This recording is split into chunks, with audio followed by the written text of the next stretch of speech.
Gusto mo na bang kumuha ng house ngayon? Kaya lang natatakot ka na baka hindi mo matuloy. Hello everyone, this is Jess and we are here at Seoul, South Korea. and it's snowing today. So habang naglalakad tayo sa snow guys, ang kapal na ng snow. Gusto ko i-share sa inyo yung thought na kung nag-iisip kayo na gusto nyo na kumuha ng house, kaya lang natatakot kayo na baka hindi nyo matuloy. We've been in the real estate industry for almost 12 years. At marami na rin kaming nakita, na experience ng mga clients namin na mahirap talaga. May mga times na hindi mo alam kung itutuloy mo pa, and even ourselves as an real estate investors, may mga times na hindi talaga madali. May mga circumstances na minsan iniisip mo na kung kaya mo pa ba ituloy. Kasi ang pagkuha ng house, guys, ay hindi madali.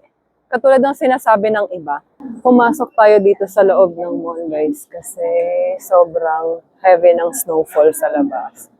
So, to continue, dahil ang pagkuha ng house, guys, is a lifetime commitment kasi lalo na kung naka-installment basis po kayo. And to answer that, kung natatakot ba kayo na hindi nyo matuloy pero gusto nyo kumuha, ganun talaga, mahirap talaga, parang wala namang madali yata sa buhay.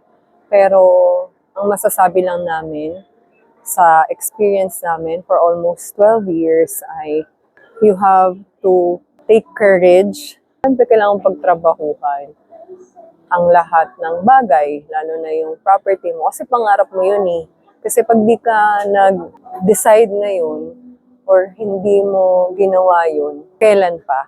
So, if natatakot kayo, you have to make a calculated decision. I-check nyo yung mga expenses nyo, yung income nyo. Baka hindi natin alam, kaya naman pala.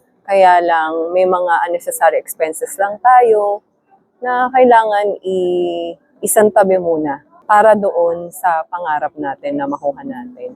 So if may question pa po kayo or concern, you can message us at we are more than willing to help you guys to have your dream home or dream property. Thank you for watching, guys. Stay safe and follow us for more videos like this. God bless!